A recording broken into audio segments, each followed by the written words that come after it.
কারণ হলো এটা। আপনি যদি এই চান্সে আরো 5 বছর থাকতে পারতেন, আপনি দেখতেন এই মাদ্রাসাগুলি যেগুলি স্বাধীনভাবে আছে এগুলিকেও নিয়ন্ত্রণ করত, মসজিদের খুতবাগুলি নিয়ন্ত্রিত হইতো, কেউ স্বাধীন চেতা সঠিক কথা বলার অধিকার রাখতো না, হারাই ফেলতো। এই জন্য আল্লাহ রাব্বুল আলামিনের পক্ষ থেকেই আল্লাহ আমাদের উপরে দয়া করছেন, আলহামদুলিল্লাহ।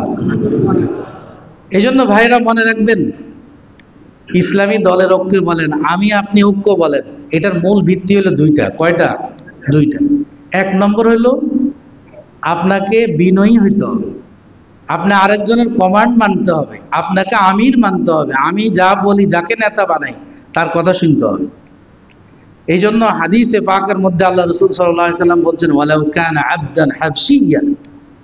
মুসলিম শরীফের মধ্যে এই হাদিস অসংখ্যবার আসছে, যদি একজন ইথিওপিয়ান হাবশি গোলামকেও তোমার নেতা বানাই দেওয়া হয়, তাকে মানতে হবে, তাকে মানবা যতক্ষণ পর্যন্ত শরীয়তের বাহিরে না যাবে, আল্লাহ আল্লাহ রসুলের বাহিরে না যাবে, ততক্ষণ পর্যন্ত তাকে মানতে হবে। এই জন্য আমির কতক্ষণ পর্যন্ত মানবে? যতক্ষণ পর্যন্ত আল্লাহ আল্লাহ রসুলের হুকুমের উপরে সে আছে। বুখারী শরীফের বিখ্যাত ব্যাখ্যা গ্রন্থ এনামুল বারীর মধ্যে আল্লামা তাকি উসমানী সাহেব একটা ঘটনা আনছেন। সাহাবাদের জামানায় রাসূলুল্লাহ সাল্লাল্লাহু আলাইহি সাল্লাম এক সাহাবীকে একটা যুদ্ধের আমির বানায় পাঠাইছেন। ওই আমির সাহেব নিজে ইজতিহাদ করে, নিজে গবেষণা করে একটা যাচাই বাছাই হিটলারের মতো, যে আমার অনুগত কে কে আছো দেখি, আগুন জ্বালাইছে আর নির্দেশ দিছে যে আগুনে যে ঝাঁপ দিবে সে আমার অনুগত। সেখানে সাহাবায়ে কেরাম ওরা বলতেছে অসম্ভব, আগুনে ঝাঁপ দেওয়া কবিরা গুনাহ, নিজে আত্মহত্যা করা এটা কি কবিরা গুনাহ, এর জন্য আপনার নির্দেশ মানতে হবে, এটা শরীয়তের সাথে যায় না, আমরা আপনার নির্দেশ মানব না। উনি কি করলেন, চলো আমরা তাহলে জিহাদে যাবো না, রসুলের কাছে চলো। রসুল সাল্লাল্লাহু আলাইহি সাল্লামের কাছে যাইয়া পুরো ঘটনা বলার পরে রসুল সাল্লাল্লাহু আলাইহি সাল্লাম বললেন, যদি এই আমিরের কথা উনি তোমরা শুনে তোমরা যদি আগুনে ঝাঁপ দিতে, প্রত্যেকেই জাহান্নামী হয়ে যেতে, কারণ আত্মহত্যা শামিল ছিল। এই জন্য হিটলারের মতো যে কে আমাকে মানে ছাদ থেকে লাফাও, অনেক লোক মারি ফেলছে না। শরীয়তের কতগুলি স্ট্যান্ডার্ড আছে। প্রথম বিষয় হলো যে বিনয়ী হইতে হবে, আরেকজনকে মানার একটা যোগ্যতা আমার মধ্যে থাকতে হবে, যে আমির তাকে মানতে হবে, না মানলে কোনোদিন সেই সংগঠন, সেই মুসলমানদের শক্তি কোনোদিন আসবে না। এই জন্য আমি আপনাদের সামনে দুইটা ঘটনা বলি আমির মানার ব্যাপারে। নুরুদ্দিন জঙ্গি, ইমামউদ্দিন জঙ্গি, যাদের হাতে তুর্কি খেলাফতের প্রশস্ততা এবং ক্রুসেডারদের পরাজয়, খ্রিস্টানদের পরাজয় যাদের হাত ধরে, এরা সবাই গোলাম বংশের ছিল, কিন্তু এত আল্লাহওয়ালা এবং এতটা প্রভাবশালী ছিল যে এদেরকে অনুসরণ করার কারণে আল্লাহ রাব্বুল আলামিন তুর্কির মতো বিশাল এই সাম্রাজ্য, ইসলামী খেলাফত আল্লাহ তাআলা দিয়েছেন। এই জন্য আল্লাহ রসুল বলে দিয়েছে, ওয়ালাউ কানা আবদান হাবশিয়ান, ইথিওপিয়ান গোলাম দেখতে পছন্দ না, তারপরে আমির যদি তাকে বানায় দেওয়া হয়, তাকে মানতে হবে। রাসূলুল্লাহ সাল্লাল্লাহু আলাইহি সাল্লাম এই সাম্প্রদায়িকতার জড় উপরে ফেলছেন। সাম্প্রদায়িকার মধ্যে একটা হলো যে দেশে দেশে ভাগ, কি ভাগ করে? আমি নাগপুর থেকে আমাদেরকে সোসার একটা এলাকা, এটা এমপিতে মধ্যপ্রদেশে, আমাদেরকে 10 দিনের জন্য পাঠানো হয়েছে। সেখানে যাওয়ার পরে এক আলেমের সাথে সাক্ষাৎ, তো উনি আমাকে বললেন বয়ানের আগে যে হুজুর, এরা আবার একটা ভালো জিনিস দেখলাম, মুসলমানদের ইউনিটি আছে, সবাই মসজিদে আসে ইফতার করে পুরুষরা, আবার বুড়রা তো সেহরি খেতে আসে, সবাই মসজিদে চলে আসে, তা আমরা তো মসজিদে আছি। তো বয়ানের আগে আমাকে বলে দিচ্ছেন ওই আলেম যে হুজুর, আমাদের এখানে খান, তারপরে এরকম বংশ নিয়ে আলাদা আলাদা কিছু বিভেদ আছে মুসলমানদের। এমনি তো আমরা দুর্বল, সংখ্যালঘু এখানে, এর মধ্যে কেউ আছে খান, কেউ আছে ওই জমরদার, কেউ ওইটা সেটা নিয়ে বিভক্তি আমাদের মধ্যে, একজন আরেকজনকে পছন্দ করে না। তো এই বিষয়ে আমি বয়ান করলাম সেখানে, যে দেখেন মুসলমানদেরকে কিভাবে বিভক্ত করে রাখে, মুসলমানদেরকে দুর্বল করে রাখে। তার মধ্যে এটা একটা হইল যে আমরা কেন তাদের অনুসারী হব, আমরা কেন অমুকের কথা, ওরা তো আমাদের সাথে মিল নাই, ভাষাগত মিল নাই, রঙের মিল নাই, এই কথা বলে আমাদেরকে বিভক্ত করে কি করে না।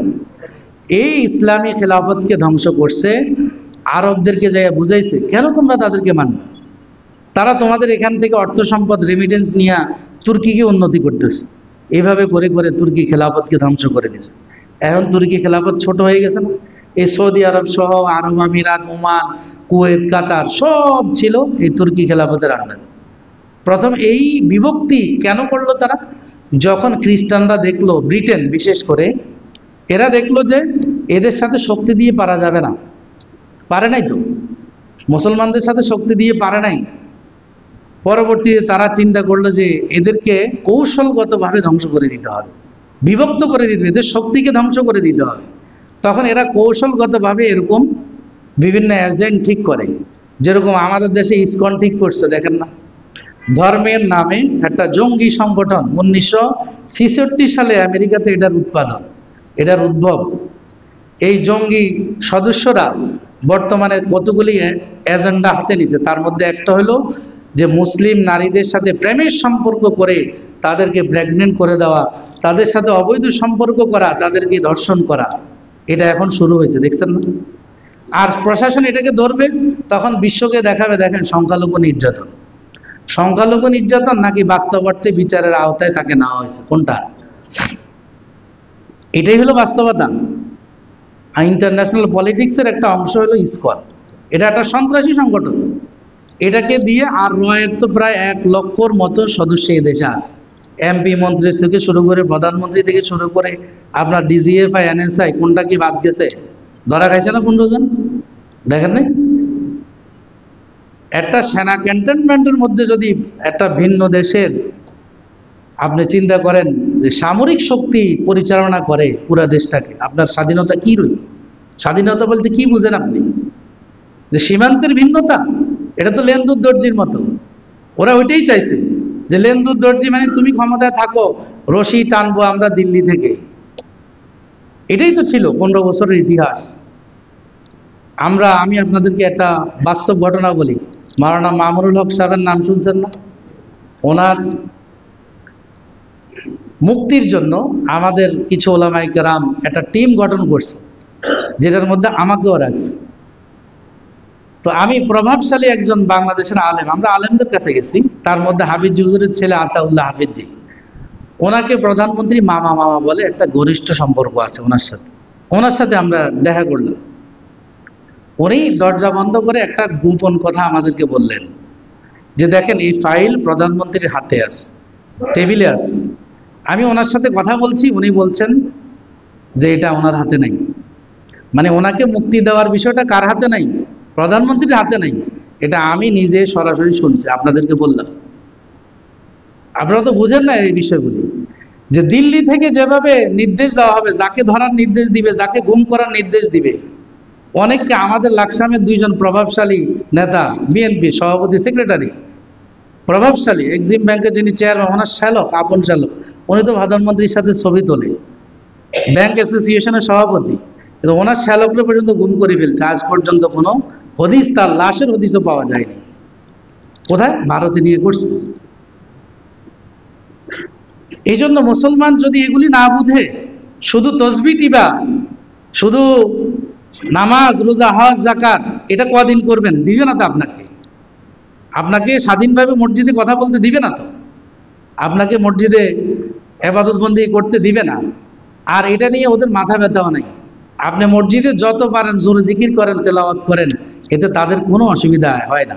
কিন্তু যদি আপনি দুর্নীতির বিরুদ্ধে কথা বলেন, সন্ত্রাসের বিরুদ্ধে কথা বলেন, রাষ্ট্র নিয়ে কথা বলেন, আপনি জঙ্গি।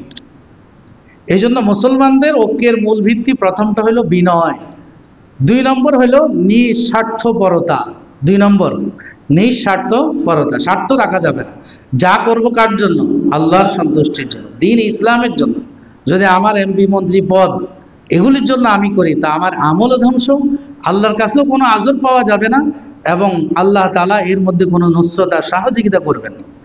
এই জন্য আল্লাহ রাব্বুল আলামিন বলছেন, ওয়া'তাসিমু বিহাবলিল্লাহি জামিআন ওয়া লা তাফাররাকু।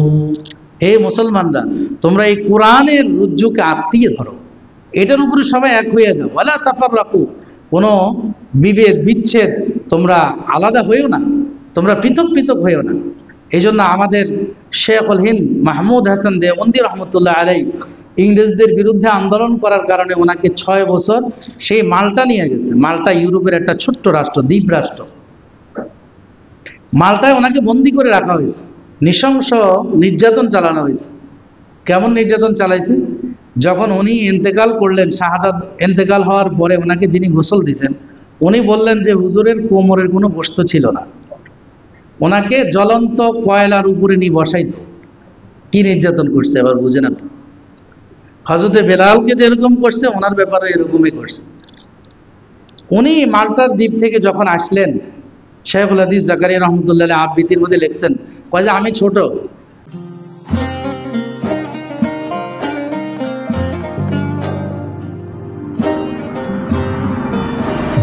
আলামান সত্য ও ইসলামের বাণী পৌঁছে দিচ্ছে প্রতিদিন।